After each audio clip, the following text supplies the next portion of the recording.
Hello class. Welcome back बच्चों। तो प्यारे बच्चों, स्टार्ट कर रहे हैं नया लेक्चर। बाबू, बात कर रहे हैं पास्ट ईयर क्वेश्चंस की। ठीक है ना बाबू, आज बैलेंस ऑफ पेमेंट के पास्ट ईयर क्वेश्चंस करने। ठीक है जी। क्वेश्चन बेटा फॉरेक्स से थोड़े से ज्यादा है, तो थोड़ा स्पीड बनाकर चलना ताकि हम टाइम पर फिनिश कर पाए। करना आज ही है, कल का कोई मुद्दा नहीं है इसमें। ठीक है जी। इंडिया का चाइना शुरू करेंगे बेटा आईडी का चक्कर। ठीक है जी। तो बेटा वो थोड़ा स्पीड बढ़ाकर करना, पहले ही बोल रहा हूँ मैं इस चीज को, तो फिनिश हो पाएंगे बेटा। बस बस।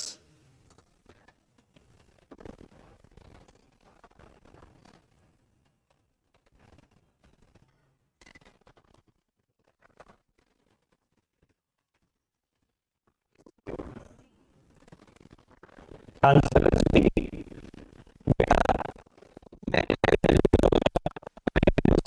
गलती है, मैंने थोड़ा आउटफ्लो लिखा हुआ है बेटा।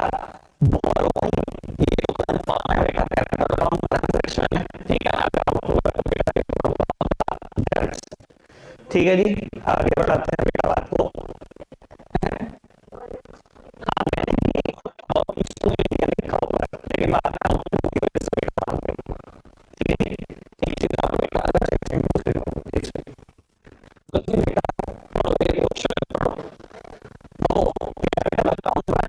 तीन तरीके की चीजें कवर करता है। Investment, external assistance. इन्वेस्टमेंट बेटा डायरेक्टली आ सकती है फॉरेन से, तो दूसरा बेटा पोर्टफोलियो भी आ सकती है। पोर्टफोलियो इन्वेस्टमेंट क्या होती है बेटा? तो अगर आप फॉरेन कंट्री में बैठे हो तो आप इंडिया में इन्वेस्ट दो तरीके से कर सकते हो। एक तो बेटा इंडिया में आ जाओ और बेटा डायरेक्टली प्रोडक्शन और मार्केटिंग में पार्टिसिपेट करो, इसे बोलते हैं एफडीआई।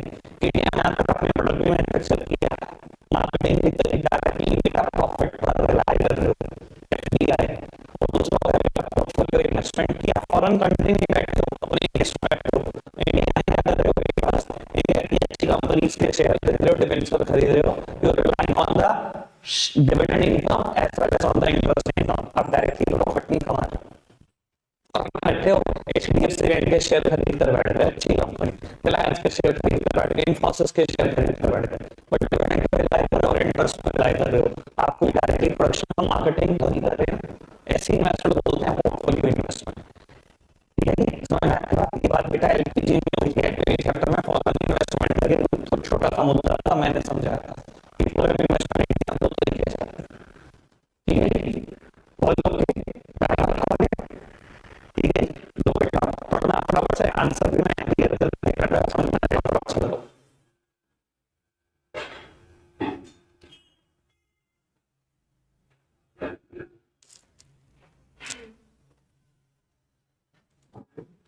बाबू, अगर कंट्री एक्स में इन्फ्लेशन ज्यादा है तो बेटा कभी भी कंट्री एक्स के सिटीजन अपनी कंट्री से सामान खरीदेंगे, तो क्या करेंगे बेटा, किसी दूसरी कंट्री से खरीदेंगे। दैट मीन इंपोर्ट करेंगे, और इंपोर्ट करेंगे तो डेफिसिट बढ़ने ही वाला है। क्लियर है ना बेटा बात? चलो जी, बढ़ाते हैं बात को आगे। पढ़ना जी, 4 आगे के भी ऑप्शन देख लो एक बार।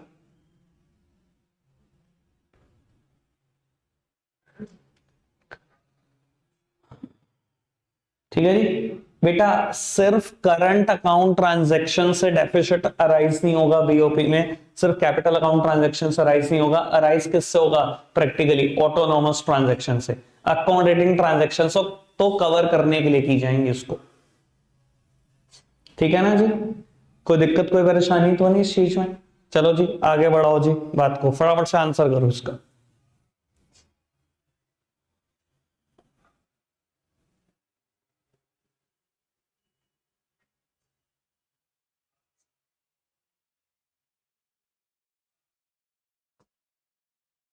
असर्शन रीजनिंग के ऑप्शन वही हैं जो हमेशा रहते हैं, आप सिर्फ आंसर करो। Answer is C, option C. Assertion true है, रीजनिंग फॉल्स है। ठीक है ना, रीजन फॉल्स है ना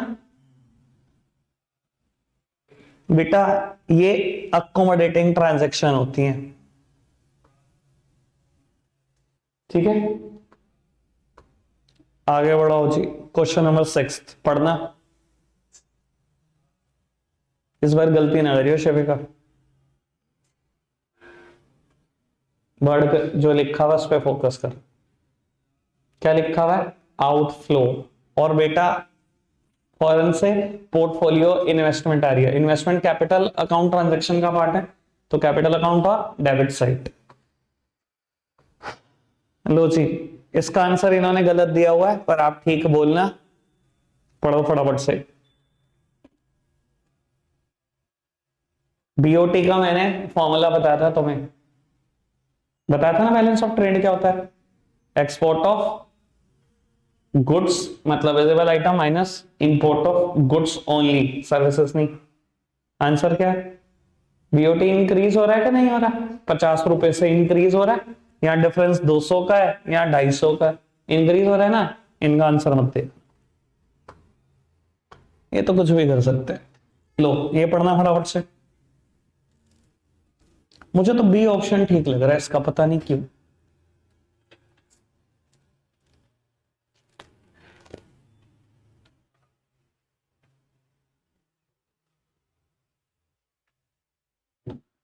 मैं तो कह रहा हूं बी ऑप्शन ठीक करके आ जाना, तुम देखी जाएगी जो होगा। यो है तेनो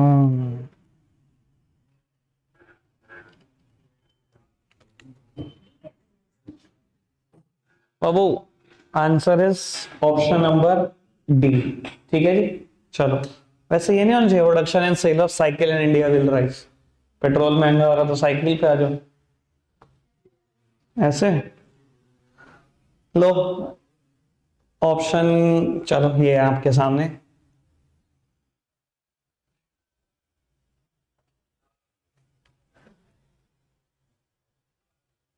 दोनों ही स्टेटमेंट ट्रू है, ठीक है ना। दोनों ही स्टेटमेंट ठीक है। बढ़े आगे, चलो बताओ जी, इसका आंसर बताओ फटाफट से।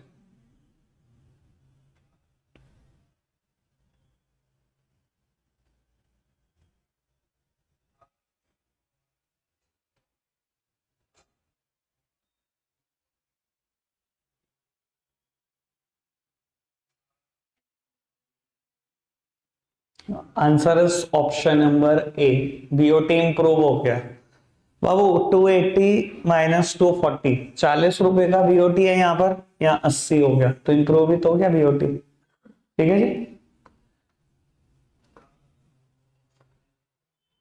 बाबू, ये ऑप्शन भी खैर मैं ये क्लियर कर देता हूं आपको। नेट करंट ट्रांसफर बैलेंस क्या होता है बेटा? जब हम यूनिलेटरल ट्रांसफर रिसीव करते हैं और यूनिलेटरल ट्रांसफर पे करते हैं, तो रिसीट माइनस पे को हम बोलते हैं नेट करंट ट्रांसफर बैलेंस। ठीक है जी, पढ़ना फटाफट से।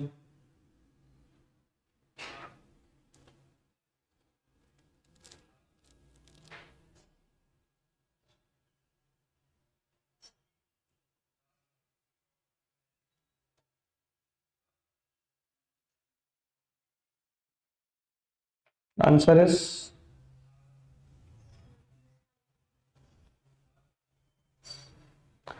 बाबू, करंट अकाउंट ट्रांजैक्शन सब कुछ आता है करंट अकाउंट में, विजिबल भी, इनविजिबल भी, यूनिलेटरल भी, यही सब लिखा हुआ है बेटा। विजिबल आइटम ये, इनविजिबल एक्सपोर्ट ये भी क्रेडिट साइड रिकॉर्ड होगा, ये भी क्रेडिट साइड, और ये नेट में मेरे पास पैसे आए हुए हैं क्रेडिट साइड। 185 माइनस 180 ये दोनों डेबिट साइड रिकॉर्ड होंगे।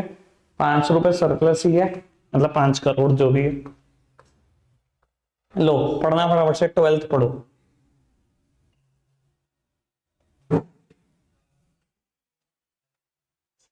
ठीक है, 13th जल्दी से।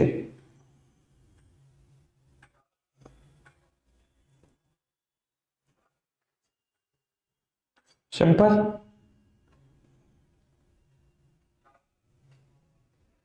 ठीक है। 14th,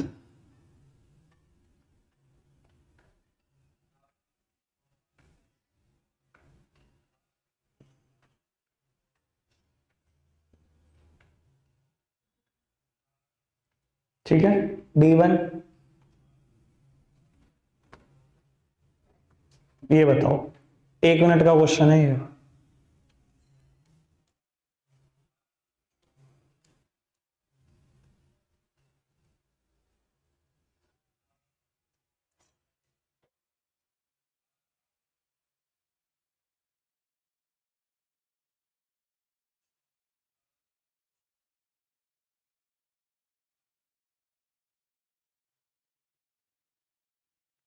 वो बी ऑप्शन है, 1800, 320% अगर इंपोर्ट ज्यादा है, ये एक्सपोर्ट की वैल्यू है, 20% जोड़ दो 1800 हो जाएगा। टोटल इंपोर्ट तो 1800 के हो गए, तो डेफिसिट कितने का आएगा, 300 का ही तो आएगा। चलो जी, आगे बढ़ाते हैं, सिंपल है ये, पढ़ दो फटाफट से।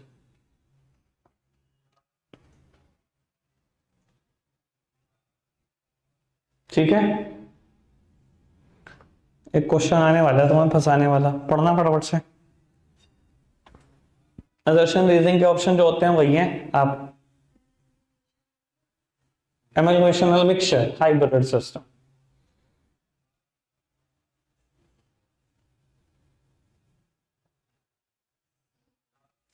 सी है, ये तो फॉल्स है स्टेटमेंट। फ्लेक्सिबल को थोड़ी आप मॉडिफाई कर सकते हो, या उसमें कोई इंटरवेंशन थोड़ी अलाउड होती है। ये पढ़ना।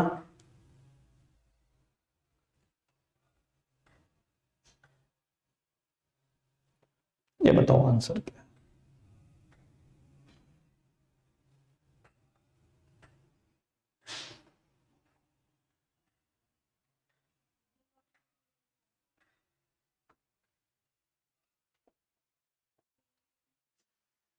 Answer is option number B. ठीक है, बाकी तीनों ही ट्रू हैं। ठीक है,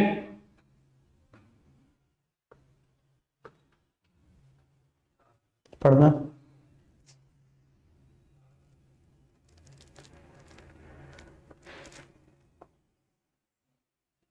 आंसर इज अगेन सी।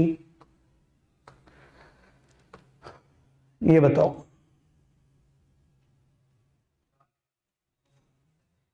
बहुत सारे एमसीक्यू आए हुए हैं, बहुत ज्यादा, पर आसान बहुत है।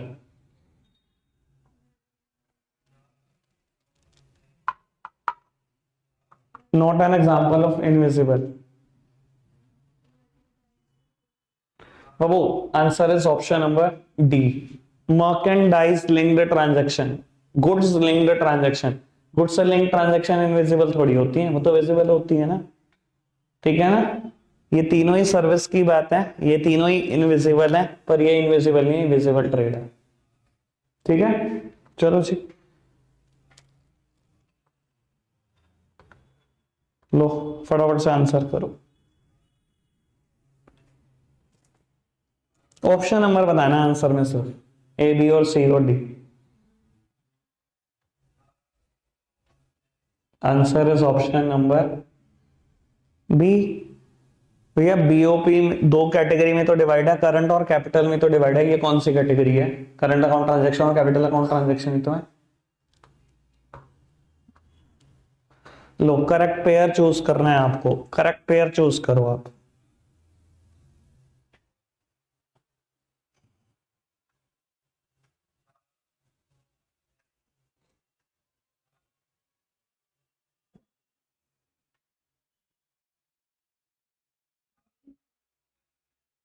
करेक्ट पेयर कौन सा इसमें से बेटा, डी। बाकी तो सब इनकरेक्ट पेयर है, पढ़ लो चाहे। ठीक है, नहीं,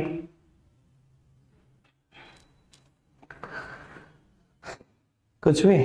चलो आंसर बताओ।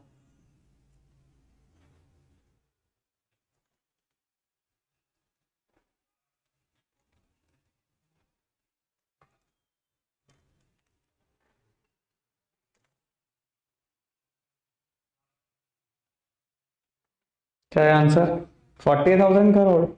40,000 माइनस 20, 20 आएगा, वो आधा भी सेटिस्फाई होगी कंडीशन। ठीक है, लो बढ़ो। वो ऑप्शन वही है जो होते हैं।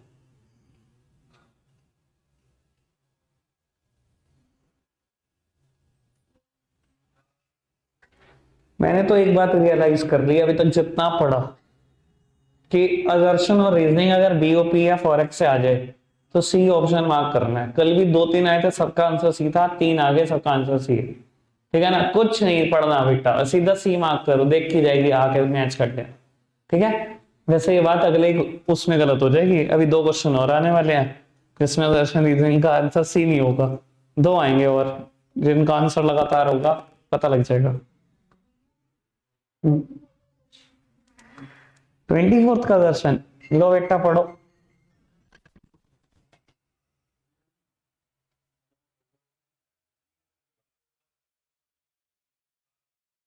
ठीक है, लो बेटा पढ़ना है 25th, फटाफट से।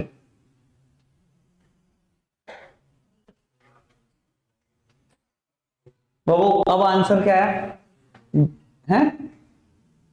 क्या कह रहे? कॉन्फिडेंस तो दिखा दो अब। दिया आंसर, कोई एक कह रहा। अच्छा, पढ़ना एक बार। ट्रेड, भैया अगर ये गलत होगी ना तो अगला पढ़ने की जरूरत नहीं होती, अगर थोड़ी सी बुद्धि है तो। कहता है trade off invisible item between two nation is a part of capital account of BOP. Invisible item capital account part है। चलो ये पढ़ो दर्शन फटाफट से, सीधा आंसर लिखो। डी लिखना लेकिन इस बार सी मत लिखना।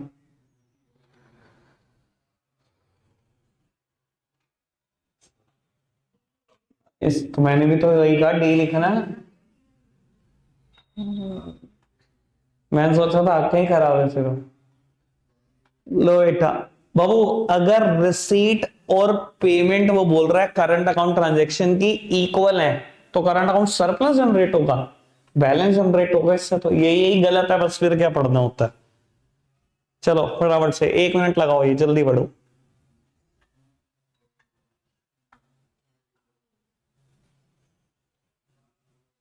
ठीक है, done, simple. Correct pair choose करो विराट और अनुष्का के अलावा, ये दोनों पढ़ लो, अगर इसमें से आया तो कुछ।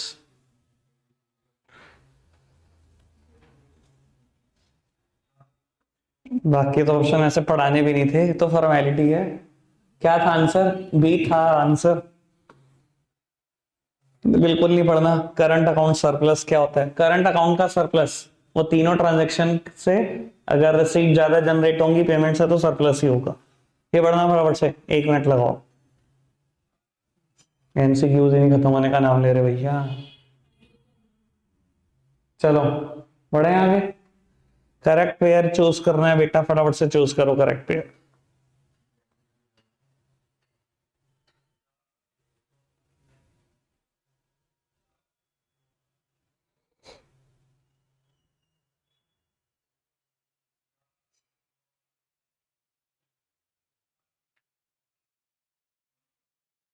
तो वो answer is option number C. BOP का मीनिंग है कुछ नहीं पढ़ाना। लो 1 मिनट लगाओ, ये पढ़ो फटाफट से। ठीक है ना, अकोमोडेटिंग ट्रांजैक्शन तो डिपेंड करती है दूसरी ट्रांजैक्शन पर, और दूसरी ट्रांजैक्शन को हम टेक्निकली बोलते हैं ऑटोनॉमस ट्रांजैक्शंस। ठीक है जी, लो बेटा ये भी पढ़ो फटाफट से। बस अब एमसीक्यूज खत्म, लास्ट एमसीक्यू होगा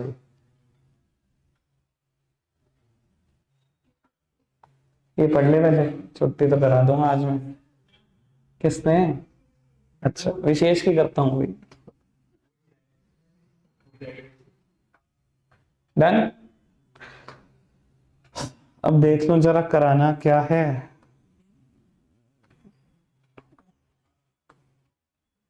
चलो जी ये पढ़ना फटाफट से।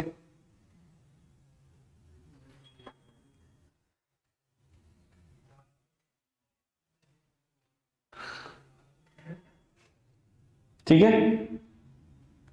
कहता है करंट अकाउंट डेफिसिट जनरेट होता है, आप उसको कवर कर दो कैपिटल अकाउंट ट्रांजैक्शन से, एक्सप्लेन कर दो। सर यानी कि घूम फिर के टेक्निकली तो आपने यही पूछ लिया ना, अकोमोडेटिंग ट्रांजैक्शन क्या होती है। अकोमोडेटिंग ट्रांजैक्शन याद है, ऑटोनोमस और अकोमोडेटिंग। ठीक है, एक्सप्लेन कर देंगे इसको। चलो जी बढ़ते हैं बात को आगे।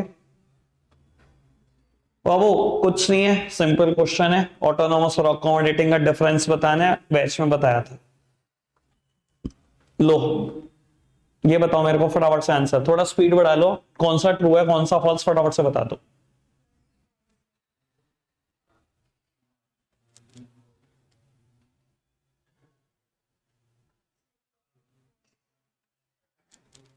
बाबू दोनों की दोनों स्टेटमेंट फॉल्स है अगर आप देख पा रहे हो, ठीक है ओके। ये क्वेश्चन बहुत कमाल क्वेश्चन है, ठीक है ना। एक आध क्वेश्चन भी मैंने ऐसा लिखा है, इससे तगड़ा कोई क्वेश्चन नहीं था पूरे के पूरे बीओपी में। क्वेश्चन पढ़ देंगे ना,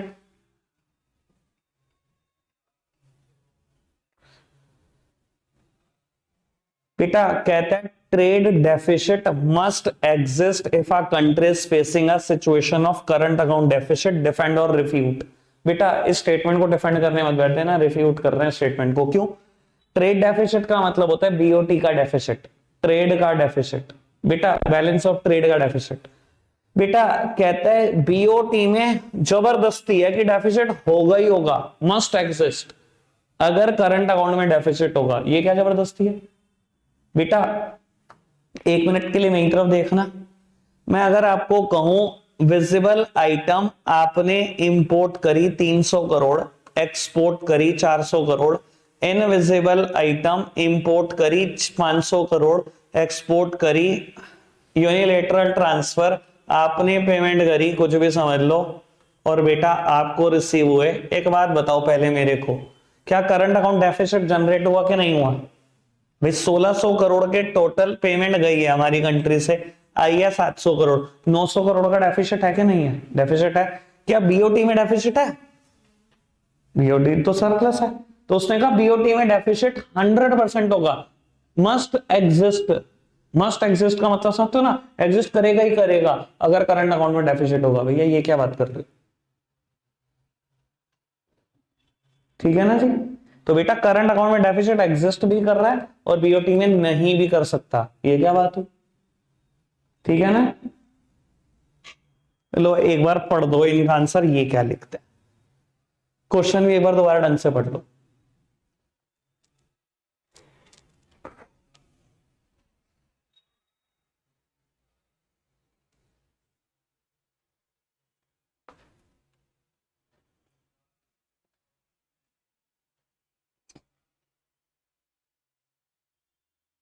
ठीक है, एक आध क्वेश्चन ही बस ठीक लगा मुझे, बाकी तो ये भी क्वेश्चन ठीक था।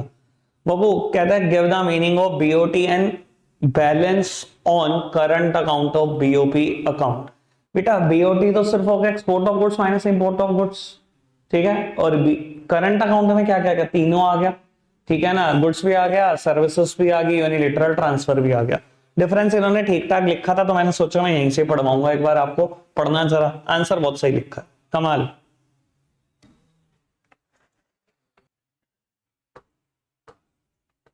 लो फटाफट से पढ़ के खत्म कर।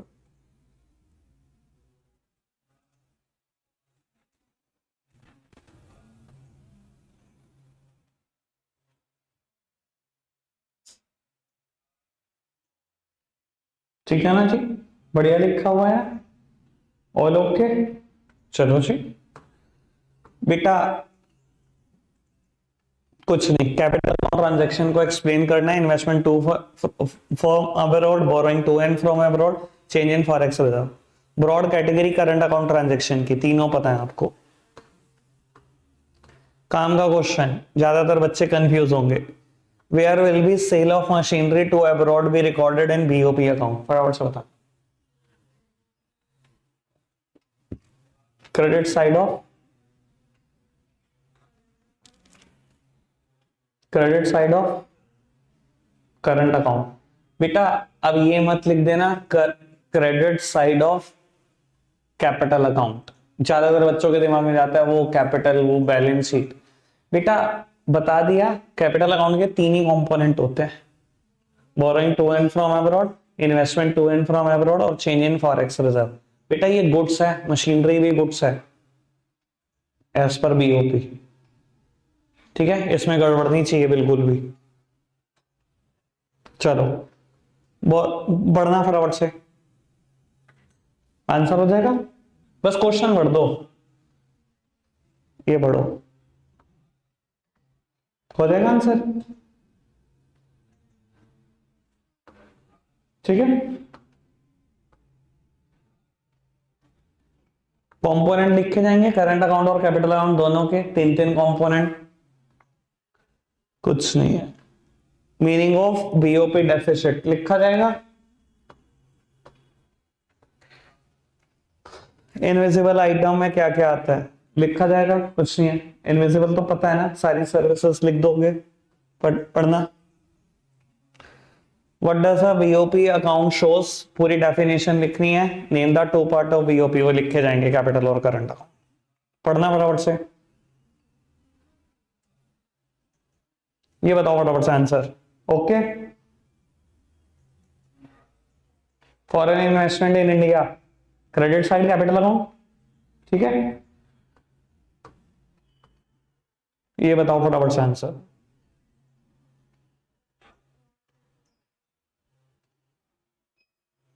प्रॉफिट आया है क्योंकि आपने फॉरेन में इन्वेस्टमेंट कर रखी है, ये कैपिटल अकाउंट ट्रांजैक्शन है, करंट अकाउंट ट्रांजैक्शन है। आगे बढ़ना, ठीक है ना। इंपोर्ट ऑफ मशीनरी तो करंट अकाउंट में ही जाएगा, ये तो गुड्स है, बस मशीन नहीं है, कुछ भी गुड्स होता है, ठीक है। करंट अकाउंट ट्रांजैक्शन, चलो कुछ नहीं है, ये कुछ भी नहीं है, सिंपल।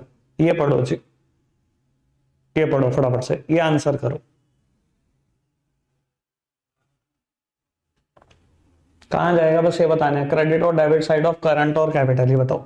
इन्वेस्टमेंट आई है अब्रॉड से, कैपिटल अकाउंट वो भी credit side, transfer of fund to relative abroad, debit side current account, ठीक है। बीओपी चलो कुछ नहीं है, तो बोरोइंग फ्रॉम अब्रॉड कहां दिखाओगे, पता ही है यार आपको।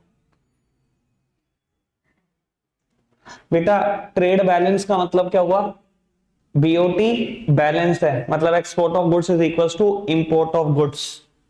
करंट अकाउंट बैलेंस का क्या मतलब हुआ, ये वाइडर कंसेप्ट है, ये इसका मतलब है एक्सपोर्ट इंपोर्ट ऑफ गुड्स भी, सर्विसेज भी, यूनिलैटरल ट्रांसफर, तीनों मिलाकर बैलेंस्ड है, ठीक है ना जी। ओके ना बेटा बात,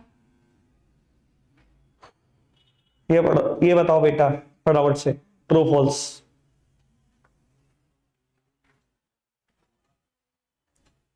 फॉल्स, सिर्फ गुड्स थोड़ी आते हैं, सर्विसेज भी और यूनिलैटरल ट्रांसफर भी, ये पढ़ना।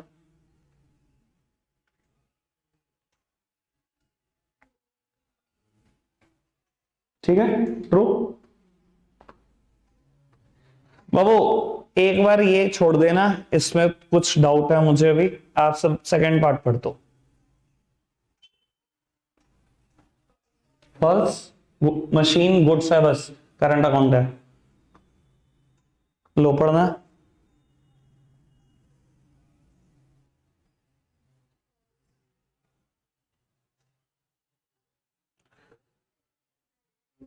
सर्विस भी लिखा है ना बेटा, इसलिए उसने फॉल्स बोला, सही तो बोला आफ्तियों।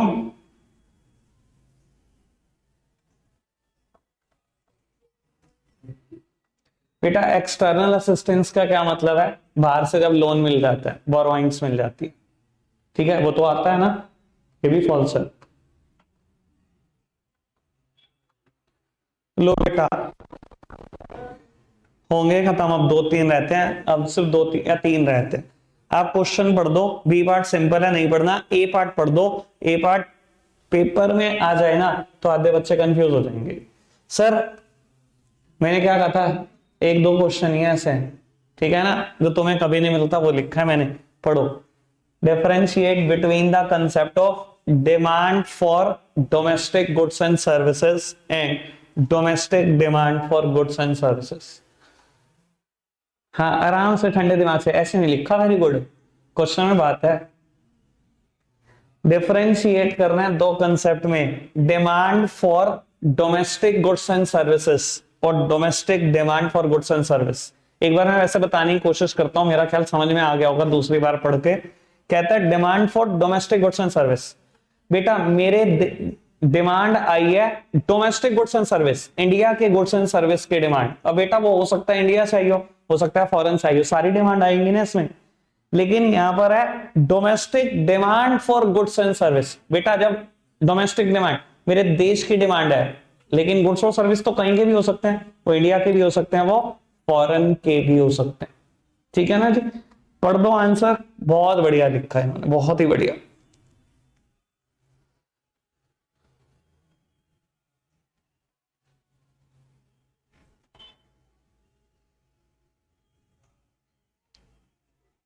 आज अंदर ही बुला लो इसको, भाई को, ऐसे पढ़ाई नहीं आज, कान कताई।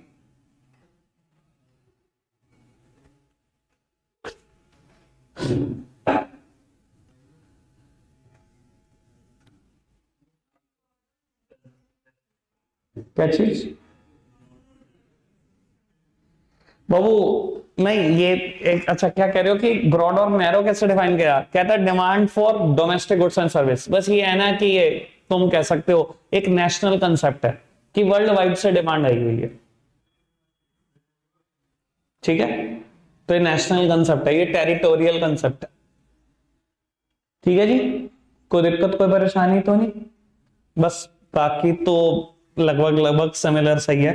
ट्रेड सरप्लस, ट्रेड डेफिसिट, मतलब बीओटी सरप्लस और बीओटी डेफिसिट। आगे बढ़ना जी, manage floating exchange rate system. चलो ये तो पुराना क्वेश्चन है, कुछ नहीं इसमें से कुछ नहीं पढ़ना।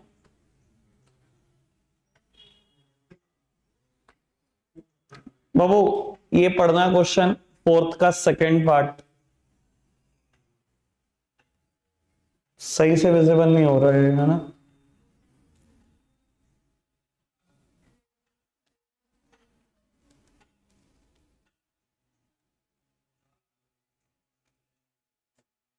कौन सी साइड? कौन सी side? Credit side of current account B part, debit side of current account.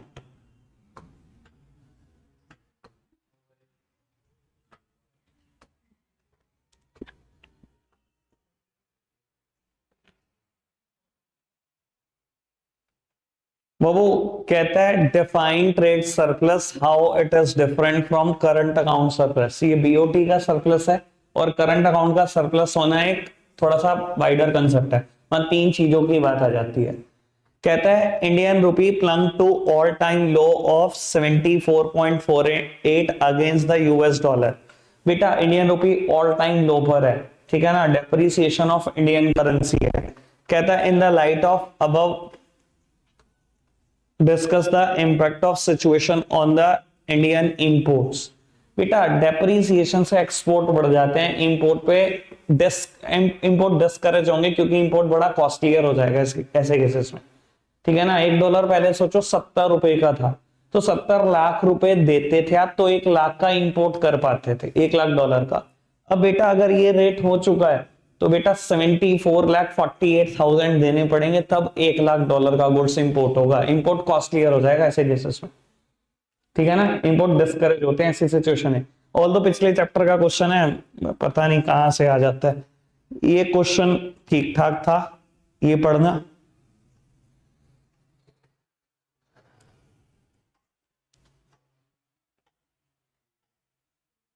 ठीक है ना, पूछा बहुत आसान, लेकिन नॉलेज बढ़ाते रहते हैं हमारी।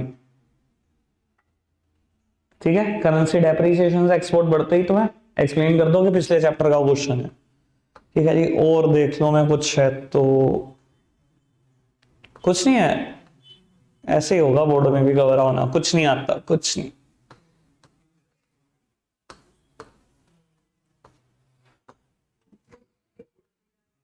एक और है, गुड क्वेश्चन। बाबू पढ़ना है जरा, दोनों पार्ट पढ़ दो पहले, ठीक है ना। सेकंड पार्ट बहुत इंपॉर्टेंट है, फर्स्ट पार्ट बहुत सिंपल है।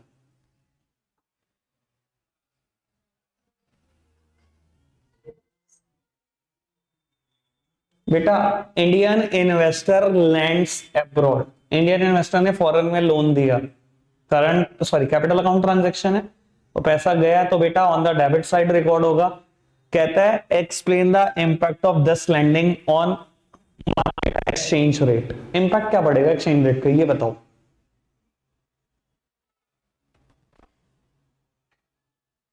फॉरेन में लोन दे रहे हैं इंडियन इन्वेस्टर, पिछले चैप्टर का क्वेश्चन है, ना भी कराऊं मैं तो सोच रहा था तुम बता दोगे।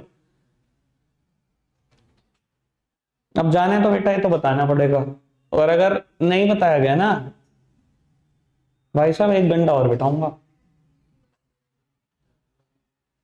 क्या इंडियन करेंसी फॉरेन करेंसी? क्या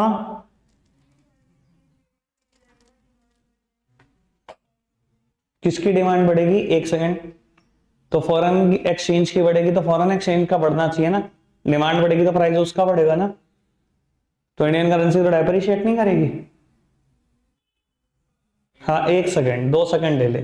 जब इंडियन इन्वेस्टर फॉरेन में लोन देंगे, इंडियन रुपये में देंगे, तो डॉलर में लोन चाहेगा ना, तो आप क्या करोगे, डिमांड फॉर द डॉलर करोगे भैया, डिमांड डॉलर की करोगे, डॉलर की डिमांड करोगे तो किसका प्राइस भागेगा, डॉलर का ही तो दाम भागेगा। डॉलर का दाम बढ़ रहा है तो बेटा इंडियन करेंसी तो डेप्रीशिएट ही तो कर रही है, अप्रिशिएट कहां कर रही है, डेप्रीशिएट कर रही है ना। समझ में आ गई बेटा बात। और इन्होंने एक्सप्लेनेशन बहुत कमाल दी, बल्कि अनएक्सपेक्टेडली डायग्राम भी बना दिया। इन्होंने बताया कि फॉरेक्स की डिमांड बढ़ेगी, ठीक है ना, इंक्रीज इन द डिमांड का इंपैक्ट जो हमने पढ़ा था ना on the rate and quantity, पूरा वो वाला डायग्राम एक्सप्लेन कर दिया इसने। बस बाकी कुछ नहीं है, रखते हैं आज के लिए इतना ही है प्यारे बच्चों, बाय बाय।